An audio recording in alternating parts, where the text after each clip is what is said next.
Aminin mo man o hindi, ngiti pa rin ng mga magulang natin ang pinakamagandang pagmasdan sa lahat.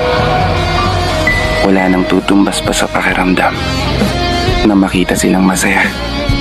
Padawaton nga wala nakakaroon, kaming mga naghigugma, kanimo naghilak sa kasubo.